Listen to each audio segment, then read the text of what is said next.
Beyond the grave. Visions of the afterlife have always sparked intense debate among theologians, historians, and skeptics.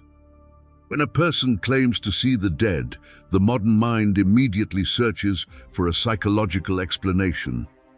Trauma, hallucination, or extreme physical exhaustion are the usual conclusions. Within Christian theology, such claims are treated with an entirely different kind of suspicion. The biblical prohibition against contacting the dead is absolute, leading many religious authorities to view alleged visitations as either deception or spiritual danger. Yet in the middle of the 20th century, one of the most thoroughly investigated figures in the history of the Catholic Church challenged both secular skepticism and theological caution. He was a Capuchin friar living in a remote Italian monastery, and he casually stated that he saw more souls of the dead walking up the mountain to his friary than souls of the living. That man was Francesco Forgione, universally known as Padre Pio. For decades, his teachings on the afterlife generated fierce controversy. Today, popular culture often reduces heaven and hell to simple, comforting metaphors. Modern funeral sermons frequently assure mourners that the deceased is already perfectly at peace. But Padre Pio's actual teachings, documented in his extensive letters to his spiritual directors, offer a radically different and far more rigorous view of what happens immediately after death. His primary focus was almost never on a peaceful, immediate paradise. Instead, his teachings centered heavily on the doctrine of purgatory. To understand the controversy surrounding his claims, we must first distinguish his experiences from spiritism or necromancy. In mystical Catholic theology, a living person does not summon the dead. Seeking out spirits is strictly forbidden.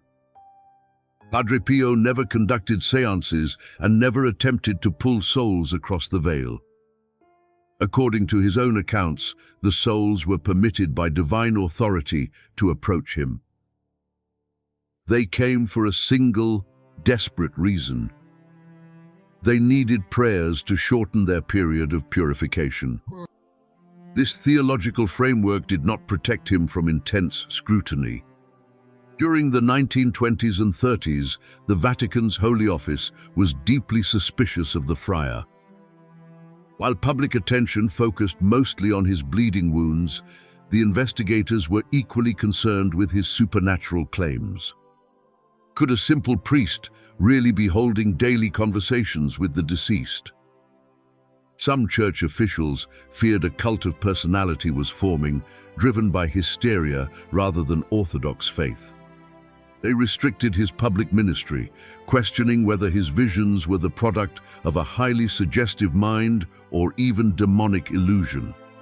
But Padre Pio's personal correspondence reveals a man who was deeply grounded, highly critical of his own experiences, and perfectly aligned with historical Catholic doctrine. In his letters to Father Agostino, his spiritual director, he described the encounters with chilling matter-of-factness. He did not describe ghosts rattling chains. He described ordinary people, sometimes soldiers who had died on the battlefields of World War I, or friars who had lived in the same monastery decades earlier. The most controversial aspect of his teaching was his vivid description of the suffering these souls endured. Padre Pio taught that the fire of purgatory was not merely symbolic. However, he explained that the true agony was not physical torture, but a burning, overwhelming spiritual separation. The soul, having seen the perfect light of God at the moment of judgment, suddenly realizes its own imperfections. According to his letters, the soul willingly throws itself into the purifying fire, unable to bear standing in the presence of absolute purity while still stained by past faults. Many modern believers find this concept harsh or incompatible with divine mercy. Critics argue that such teachings reflect a medieval mindset focused on guilt and punishment. But Padre Pio insisted that purgatory was the ultimate expression of mercy. It was the mechanism of transformation, preparing an imperfect human for perfect union with the divine.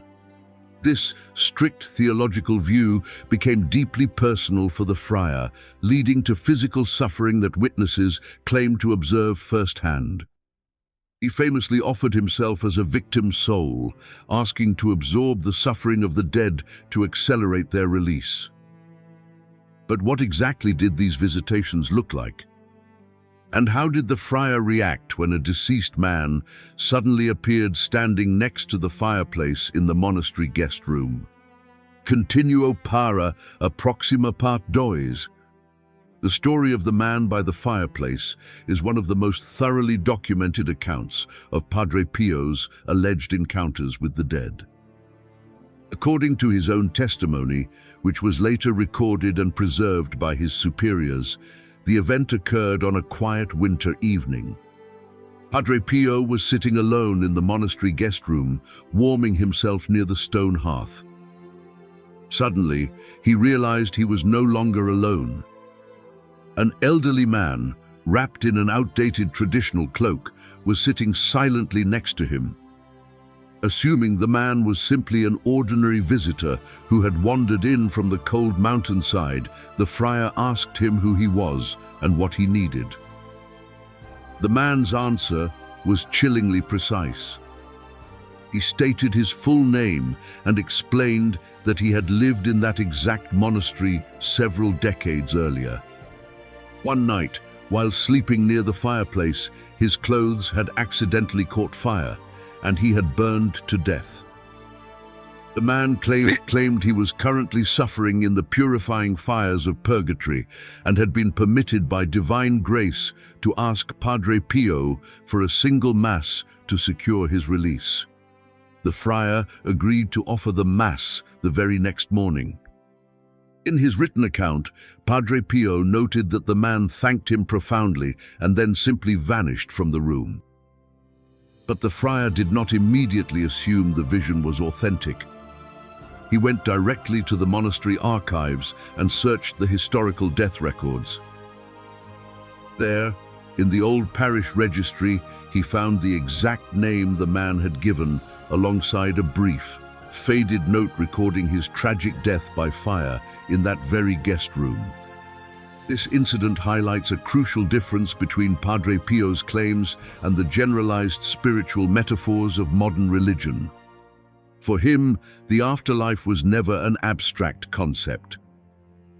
It was a neighboring dimension, separated from the living by an incredibly thin veil. And according to his teachings, the souls occupying that dimension were highly conscious of their state, aware of time, and capable of suffering intensely. Historically, Catholic doctrine has always maintained the existence of purgatory. Ancient councils like Florence and Trent defined it as a temporary state of purification for those who die in a state of grace, but are not yet fully cleansed of their earthly attachments. But the Church has intentionally left the exact nature of this purification undefined. Is it a literal physical fire? Or is it a psychological and spiritual ache? The official doctrine does not specify. Padre Pio, however, was vividly specific. He aligned completely with older, medieval theologians like St. Thomas Aquinas, teaching that the suffering of purgatory was fundamentally more severe than anything a human being could experience on earth. In one of his letters, he wrote that a single day in purgatory felt like 1,000 years of earthly agony. He clarified that this was not because God was a cruel and vengeful judge, but because the soul itself, having finally seen the infinite beauty of the divine, felt an excruciating, burning desperation to be perfectly clean before embracing it. This rigorous theology extended to the smallest and seemingly most insignificant of human actions. Padre Pio warned his fellow friars that even minor lapses in reverence carried severe and enduring consequences in the afterlife. Another famous testimony involves a deceased novice who appeared suddenly at the monastery altar. The young man told Padre Pio he had been stationed in Purgatory for over 60 years. His only fault, he explained, was a lack of diligence. He had failed to bow his head properly and show adequate reverence when passing the tabernacle during his earthly life. To a modern mind, 60 years of agonizing purification for a simple lack of attention seems completely disproportionate. It feels like a harsh, unforgiving legalism. But within Padre Pio's strict spiritual framework, perfection was an absolute requirement. The divine presence was like a blinding, pristine light, and even a microscopic shadow of human imperfection would burn away painfully in its proximity. These detailed, highly mechanical descriptions of the afterlife deeply troubled the Vatican.